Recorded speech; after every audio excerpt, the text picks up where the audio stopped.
Pues el día de hoy quisiera invitarles a que empecemos el tiempo de la palabra del Señor haciendo una oración por todos nuestros hermanos, amigos, vecinos, conocidos que conocen al Señor y que decimos que por resultado de una pandemia se enfriaron sus corazones. La pregunta es, ¿realmente se habrán enfriado los corazones por causa de la pandemia? ¿O será que la pandemia simplemente reveló lo que había en el corazón de cada persona? Los seres humanos siempre nos resistimos al cambio y recuerdo los primeros domingos que hacíamos el culto sin la presencia de los hermanos, era algo muy difícil y sin embargo así transcurrió mucho tiempo y ahora pues parece que la gente se acostumbró a quedarse en casa o a irse de paseo o a hacer cualquier otra cosa. Sin embargo, el tiempo transcurre y cada uno de nosotros estamos en riesgo a cada día de ser llamados a la presencia del Señor. ¿Y qué cuentas vamos a entregar? Los invito a que oremos, no solamente por aquellos que no están, que oremos también por los que estamos aquí, por cada uno de nosotros, porque todos necesitamos del Señor. Padre, en este momento venimos a tu presencia y venimos para darte gracias por los que estamos aquí.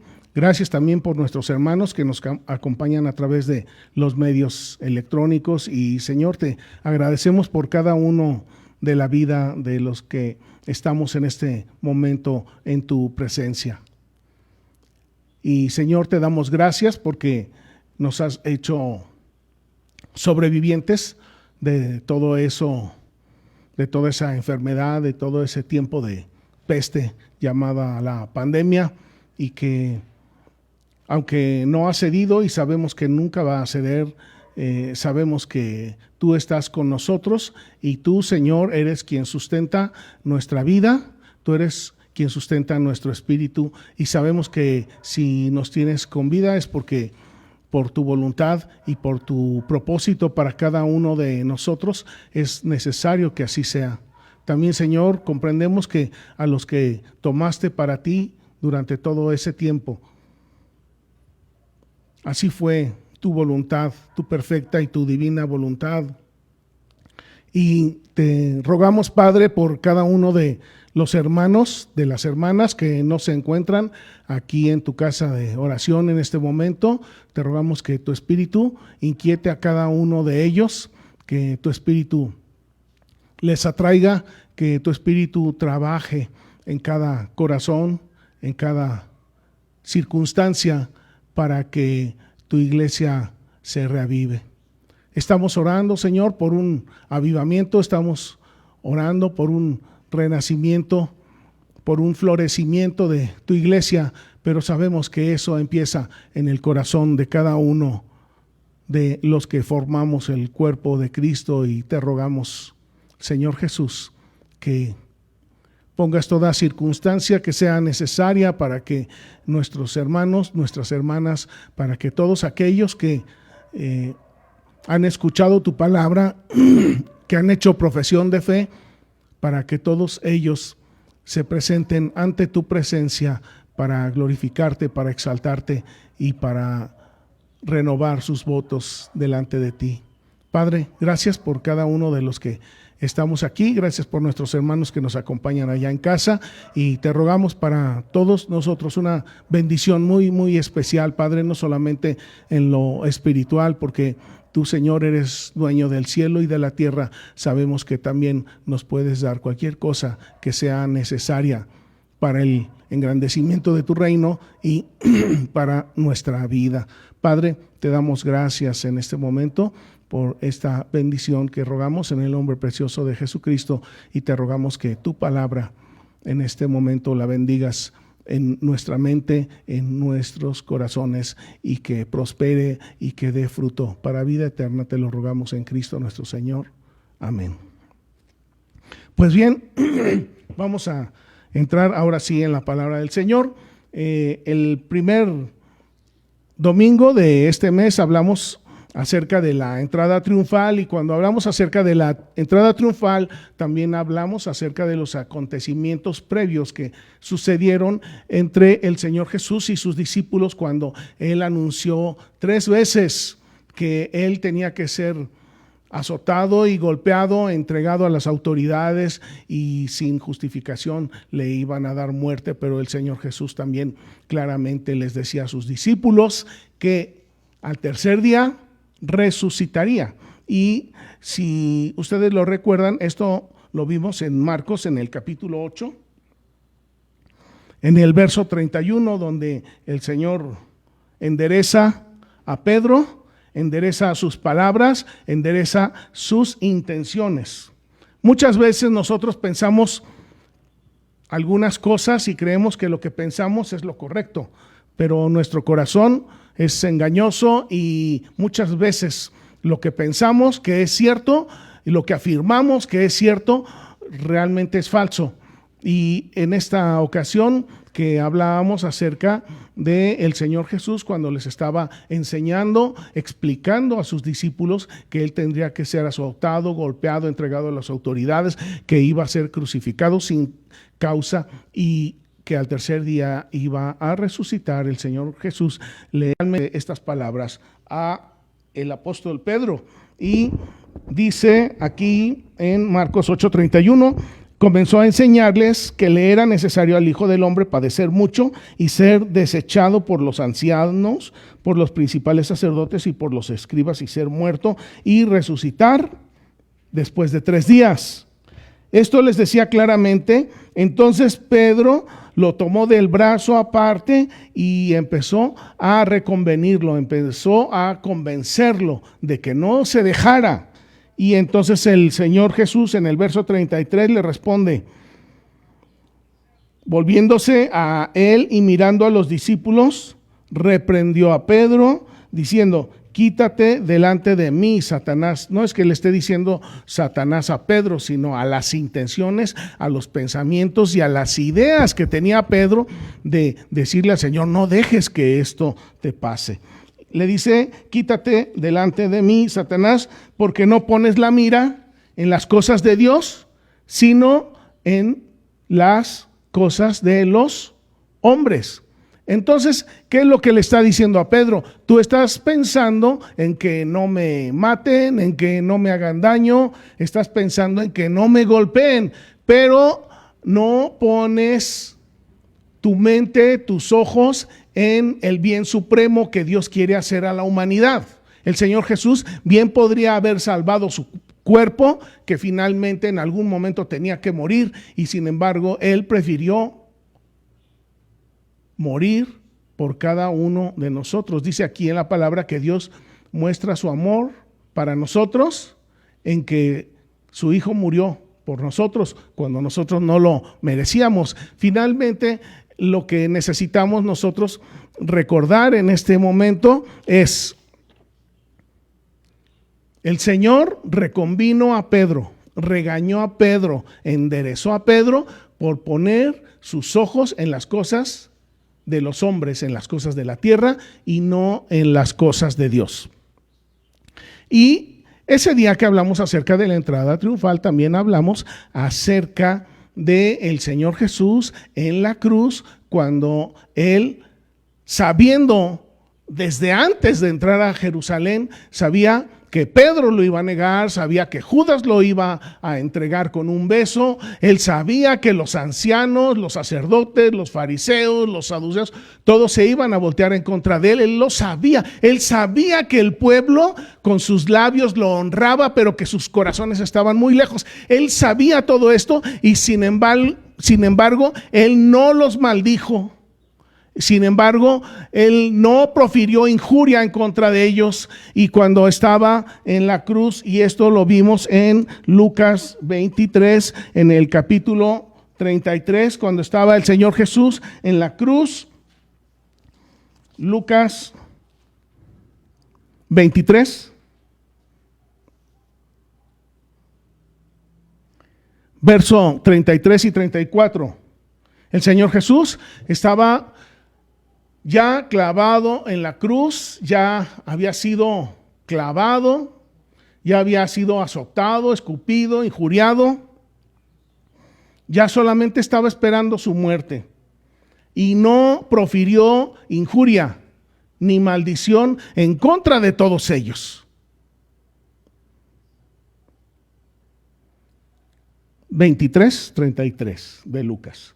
Y cuando llegaron al lugar llamado de la Calavera, le crucificaron allí y también a los malhechores, uno a la derecha y el otro a la izquierda. Y Jesús decía: Padre, perdónalos porque no saben lo que hacen. Y el Señor los está disculpando, los está perdonando y además los está bendiciendo cuando ellos lo están destruyendo. Y esto lo platicamos también ese día.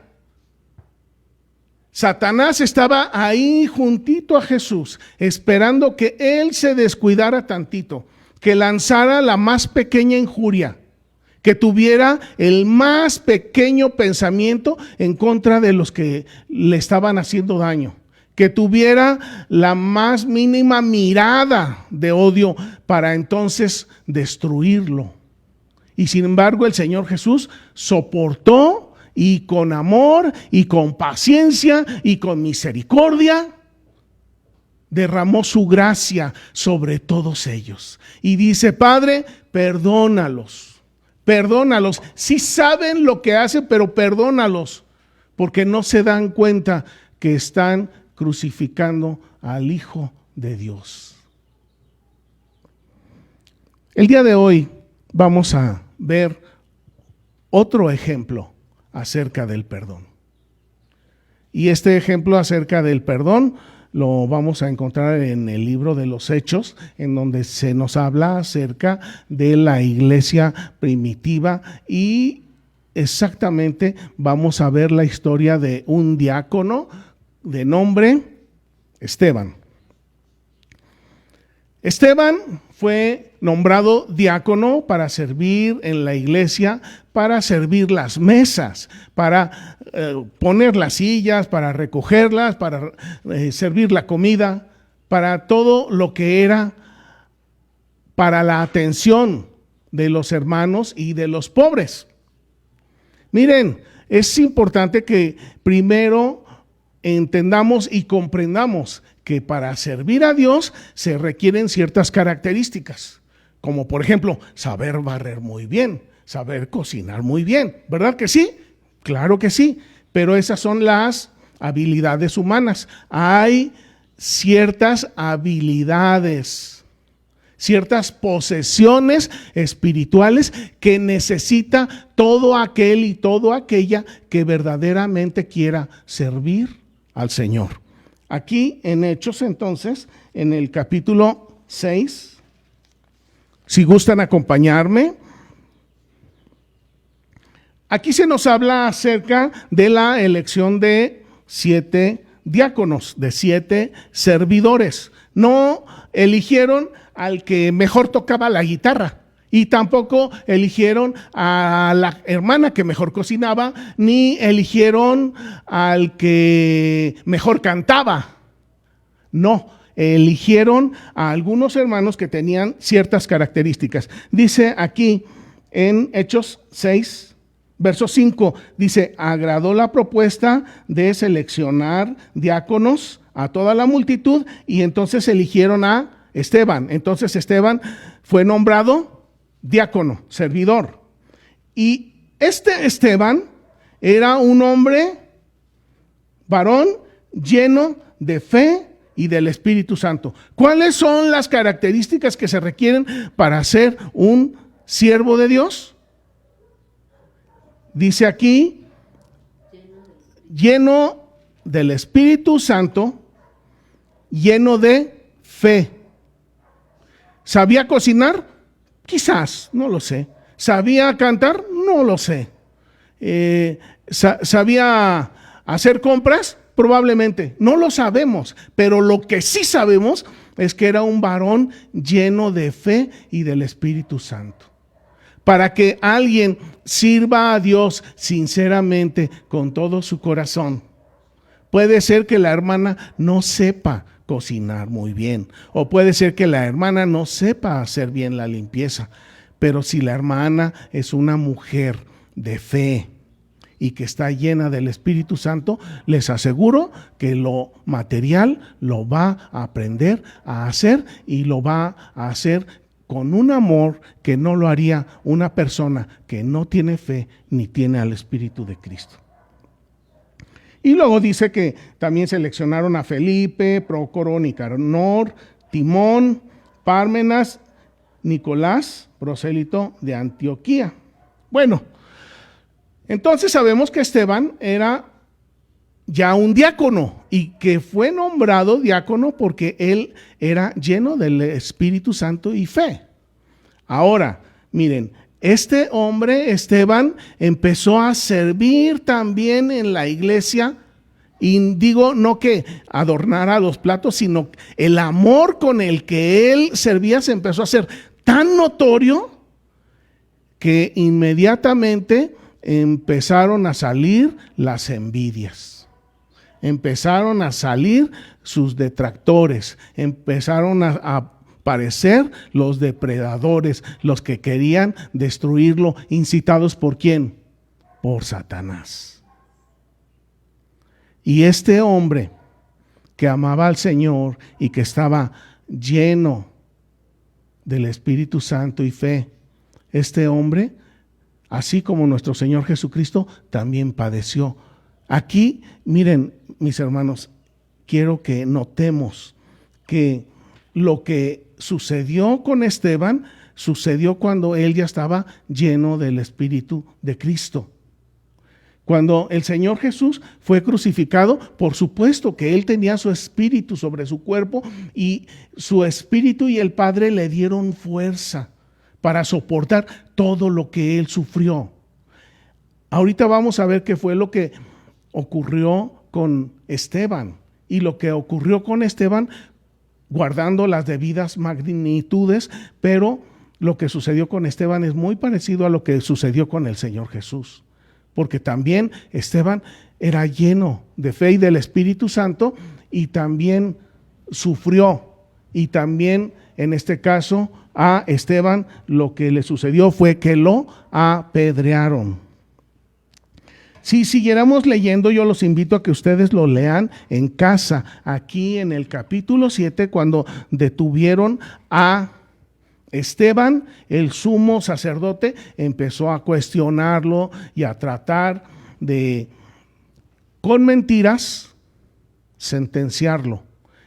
Y así fue como lo hicieron. A base de mentiras y de falsos testimonios, lo sentenciaron. Pero antes de que Esteban fuera apedreado, él presentó su defensa y empezó hablando desde Abraham hasta nuestro Señor Jesucristo. Y cuando él empezó a hablarles de nuestro Señor Jesucristo, del Salvador, del justo, del Mesías, del Cristo de Dios, que ellos habían matado, en ese momento les empezaron a crujir los dientes del coraje, de la rabia, incitados por Satanás. Y entonces sentenciaron a Esteban. Aquí, esto yo les pido que ustedes lo lean en casa. Es una historia muy, muy, muy interesante, pero que no me alcanza el tiempo. Yo en este momento les pido que vayamos hasta el verso 55. Mire, en el verso 54, 7:54 de Hechos, dice: oyendo estas cosas, se enfurecían en sus corazones y crujían los dientes contra él. Estaban furiosos, rabiosos de que les estuviera diciendo la verdad. Y bien dice el refrán: la verdad no duele, pero incomoda. Y a estos hombres sacerdotes, el sumo sacerdote, y a los fariseos y a los escribas, a todos les dio mucho coraje que Esteban les dijera sus verdades. Y entonces, ¿y cuál era la verdad? Que ellos habían crucificado al Señor Jesús. Dice el verso 55, pero Esteban, y nuevamente nos dice, lleno de ¿qué? ¿De qué? 7:55 de Hechos. Lleno del Espíritu Santo. Concuerda con lo que acabamos de ver en el verso 5. Igualmente en el verso 8. Dice: Esteban, lleno de gracia y de poder, hacía grandes prodigios y señales entre el pueblo, porque era lleno del Espíritu Santo y fe. Y aquí en el verso 55 nos dice: Esteban ya estaba sentenciado a muerte por lo que les había dicho, y en este momento ya ellos estaban buscando la forma de matarlo. Dice el verso 55: Esteban, lleno del Espíritu Santo, puestos los ojos en el cielo. ¿En dónde tenía puestos los ojos Esteban? ¿En las cosas de Dios o en las cosas de la tierra? En las cosas de Dios. Entonces, tiene razón el Señor Jesús cuando nos dice: tú miras las cosas de los hombres y de la tierra y no las cosas de Dios. Por eso es que tu vida cristiana no es victoriosa. Y entonces el Señor Jesús nos dice: mira las cosas de Dios. Así le dijo a Pedro, así les dijo a los apóstoles, así les dijo a todos aquellos que con los labios lo honraban, pero que su corazón estaba muy lejos. Y así aprendió Esteban. Por el Espíritu de Cristo aprendió a ser como el Señor Jesús. Esteban, lleno del Espíritu, puestos los ojos en el cielo, en las cosas de Dios, vio la gloria de Dios y a Jesús que estaba a la diestra de Dios. Y dijo: he aquí, veo los cielos abiertos y al Hijo del Hombre, al Hijo de Dios que está a la derecha del Padre. Entonces ellos, los que habían detenido y además interrogado a Esteban, dando grandes voces, se tapaban los oídos, decían: ya no queremos oír esto, ya no queremos oír esto. Mire, muchas veces la gente, el pastor, la palabra, muchas veces en oración recibimos mensajes de Dios y decimos: yo ya no quiero que me digas esto, yo ya no quiero saber más de esto. Y esto de lo que nos habla es de un corazón empedernido, de un corazón necio, de un corazón que insiste en perseguir los falsos deseos, los deseos engañosos y los placeres engañosos de esta tierra, porque los ojos del hombre están puestos en las cosas de la tierra, pero los ojos del Hijo y de la hija de Dios están puestos en las cosas de Dios. La pregunta es: ¿dónde están puestos tus ojos? ¿Dónde están puestos nuestros ojos? ¿Dónde están puestos mis ojos? ¿En las cosas de Dios? ¿Verdaderamente?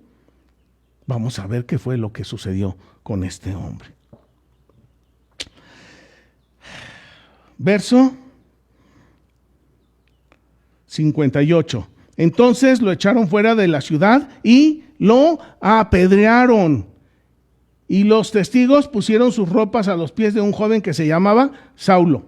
Lo apedrearon injustamente. Solo porque él les dijo: ustedes crucificaron al Mesías. Eso fue lo que a él le costó la vida.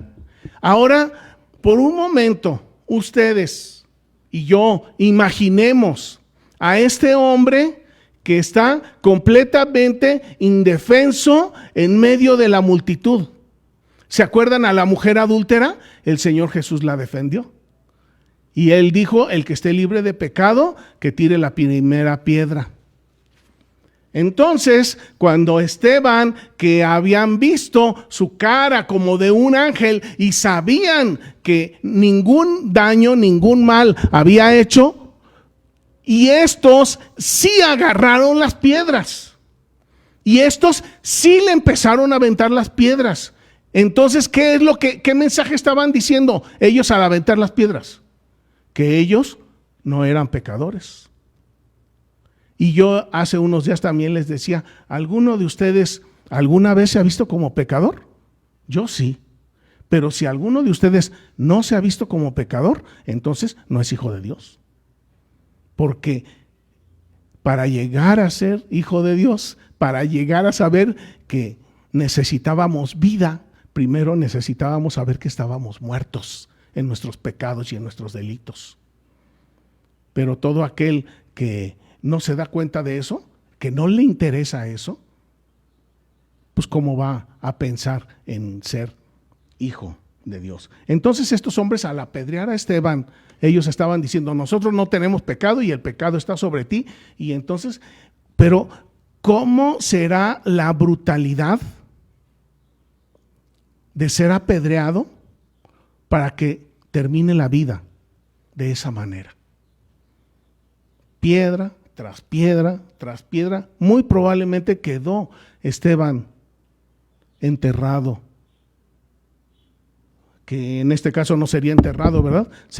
Quedó empedrado, cubierto por las piedras.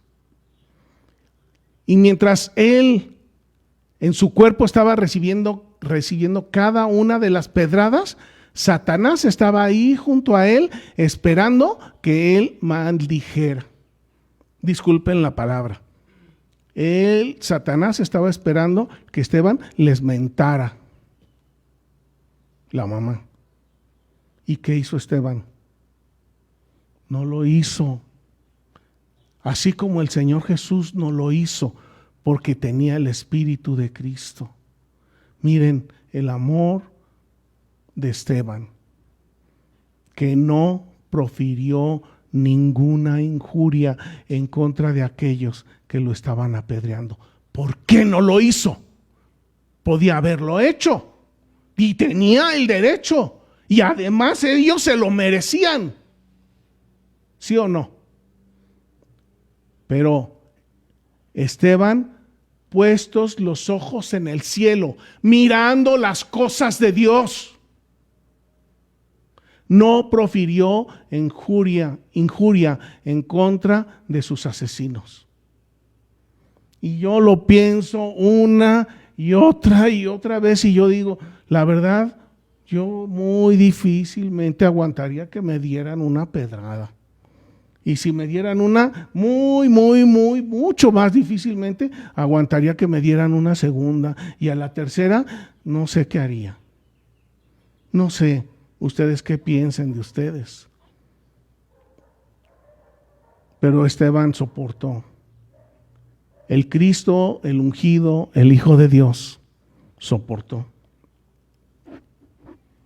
Apedreaban a Esteban mientras él invocaba y decía, Señor Jesús, recibe mi espíritu. Y como decía el Señor Jesús al Padre, en tus manos encomiendo mi espíritu. Era un hombre lleno del Espíritu que no emitió injuria, no pronunció injuria en contra de sus victimarios. Y luego dice el verso 60. Y puesto de rodillas, ¿qué estaba haciendo? Orando. Puesto de rodillas ante la calamidad, ante la adversidad, ante tantísimos fregadazos, y él puesto de rodillas orando. ¿Qué nos enseña esto? Que cuanto más difícil esté el problema, el pleito, la dificultad, de rodillas podemos salir victoriosos con la ayuda del Señor. Clamó a gran voz Esteban y les dijo, Señor, no les tomes en cuenta este pecado. Y habiendo dicho esto, cerró los ojos y expiró. Tiene mucha similitud con la muerte del Señor Jesús. Esteban encomendando su espíritu. Esteban cerrando su mente a lo que se merecía los agresores que les dijera.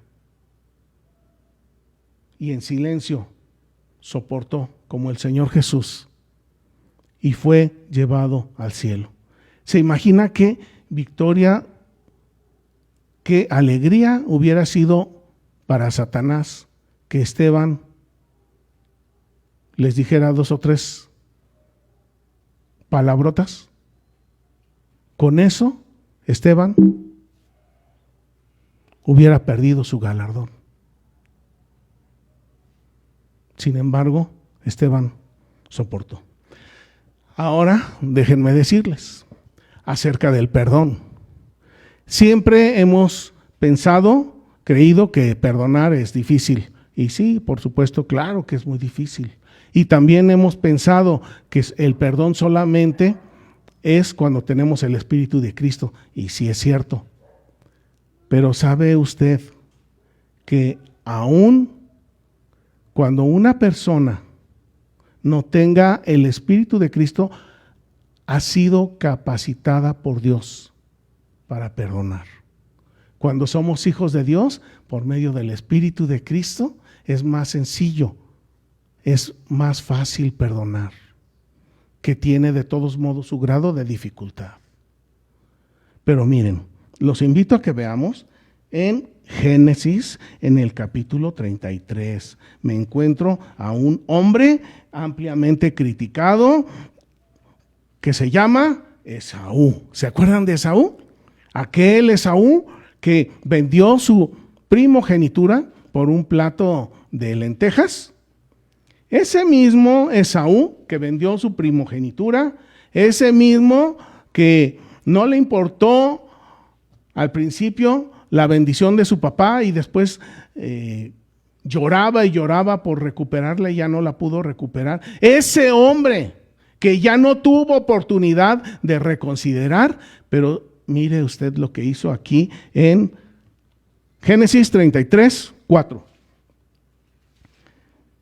Esaú corrió al encuentro de su hermano Jacob y le abrazó y se echó sobre su cuello y le besó y lloraron.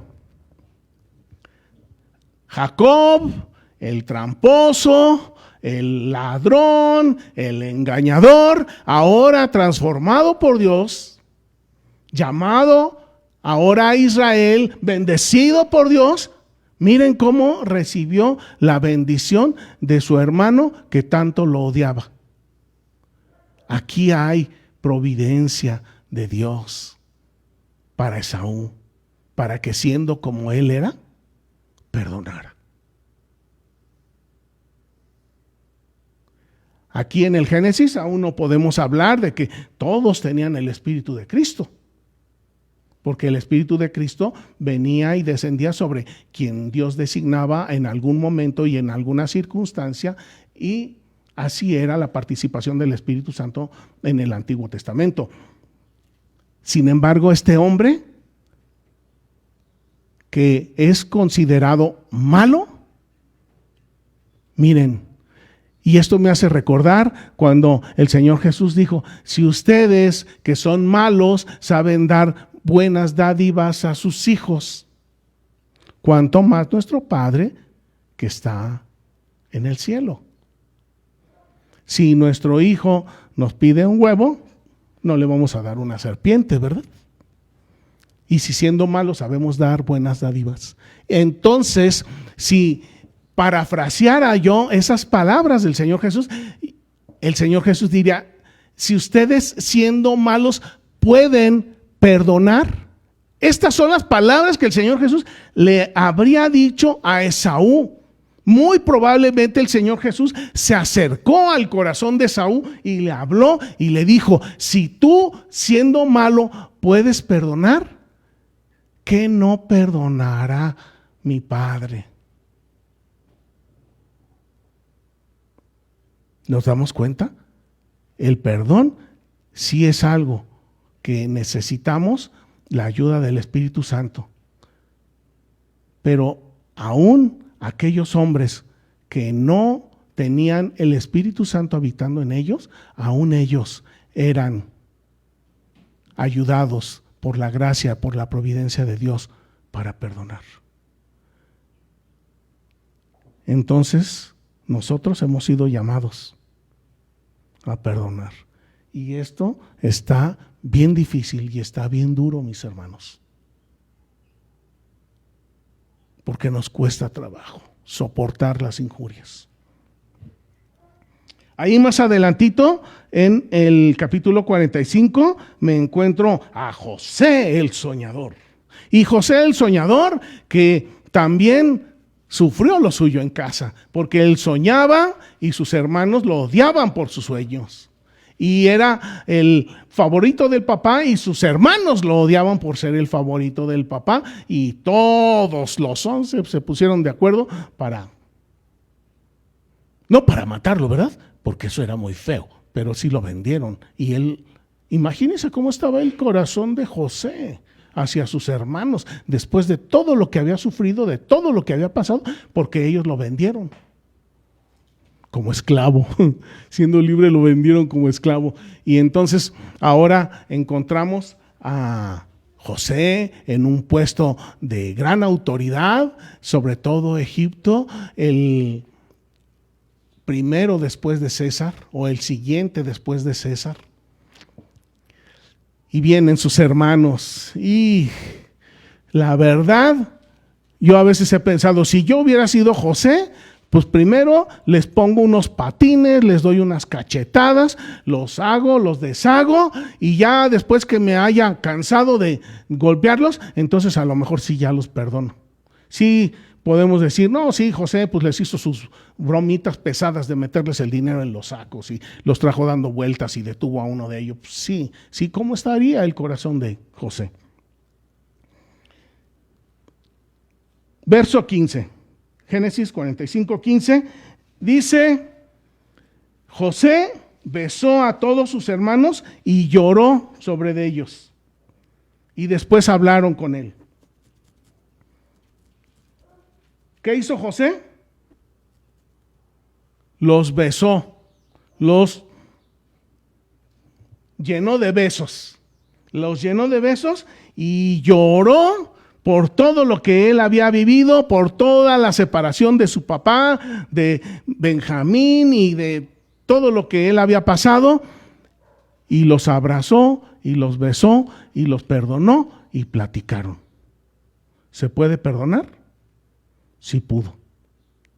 Sí pudo. ¿Tuvo él providencia y gracia de Dios para perdonar? Claro que sí. Claro que sí.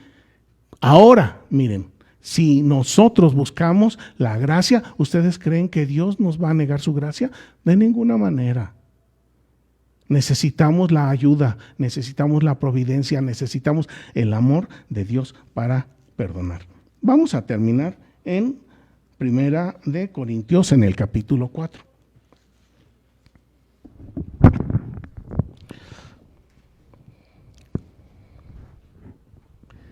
El Señor Jesús dijo, Padre, perdónalos porque no saben lo que hacen. Esteban dijo, Padre, no les tomes en cuenta este pecado.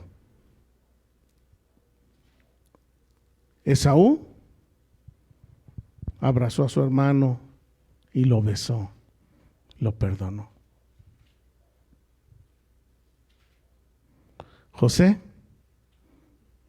Primera de Corintios 4. José lloró y besó a sus hermanos y también los abrazó. Hizo a un lado todo aquello que había sucedido y los perdonó.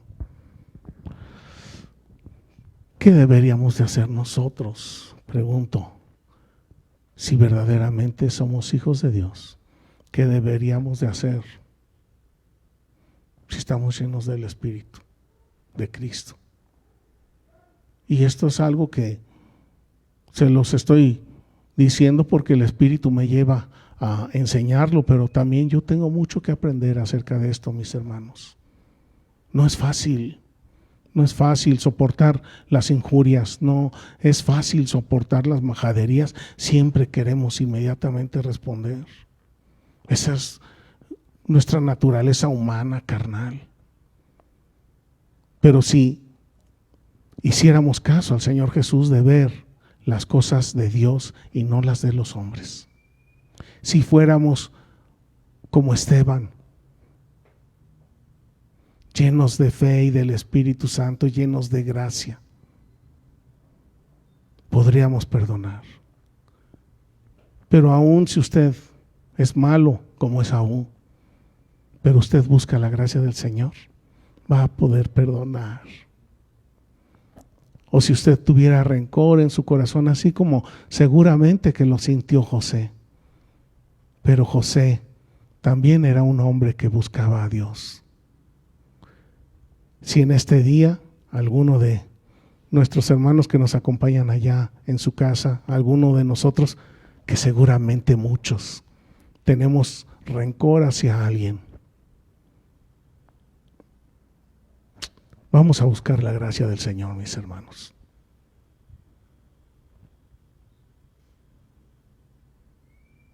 Si somos hijos de Dios, Él nos da la gracia para perdonar. Primera de Corintios 4, verso 12, dice: nos fatigamos trabajando con nuestras propias manos, es decir, que no tomamos de los demás ni lo que no nos corresponde. Nos fatigamos trabajando con nuestras propias manos, nos maldicen y nosotros, ¿qué dice aquí? Si nos maldicen, nosotros bendecimos. Si padecemos persecución, ¿qué hacemos? ¿Huimos? No, soportamos. Mis hermanos, uno de los primeros síntomas de que el Espíritu de Cristo está en nuestro corazón es la capacidad de perdonar. Si nos escupen, si nos injurian, si nos azotan, si nos crucifican, si nos apedrean, si nos desechan como esclavos, si nos engañan, si tenemos puestos los ojos en las cosas de Dios, podremos soportar sin emitir ninguna majadería, ninguna maldición, ninguna injuria en contra de los que nos están haciendo eso. Más bien, nosotros vamos a estar diciendo: Señor, no les tomes en cuenta esto. Eso es el perdón de nuestro Señor Jesús. Eso es lo que Él quiere que aprendamos. Puede ser que nos sepamos la Biblia de principio a fin. Puede ser que nos sepamos todos los cantos y todos los himnos. Pero si no perdonamos, nada somos. Oremos. Padre, el día de hoy venimos a buscar tu gracia. Venimos a buscar tu poder, tu misericordia. Capacítanos, Señor, por medio de tu Espíritu. Capacítanos por medio de la fe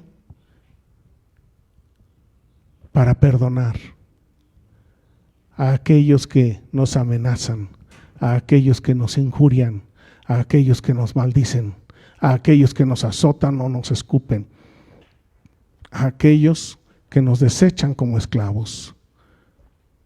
Ayúdanos, Señor, para perdonar a todos aquellos que nos engañan. Queremos ser como el Mesías, como nuestro Señor, como nuestro Salvador. Y como podemos llamar al Señor Jesús, Señor nuestro, si no somos, si no hacemos como Él hace, como hizo Esteban, lleno de fe, lleno del Espíritu Santo, perdonó a los que lo apedrearon y dijo: no les tomas en cuenta este pecado. Señor, danos de tu gracia, danos de tu poder, para que así como Esaú, siendo malo, pudo perdonar a su hermano Jacob, para que así como José, con el rencor que guardaba, pudo perdonar a todos sus hermanos. Y Señor, guíanos por el camino del perdón, por el camino de la vida, para experimentar la alegría, la felicidad del perdón, de perdonar y de ser perdonados por ti.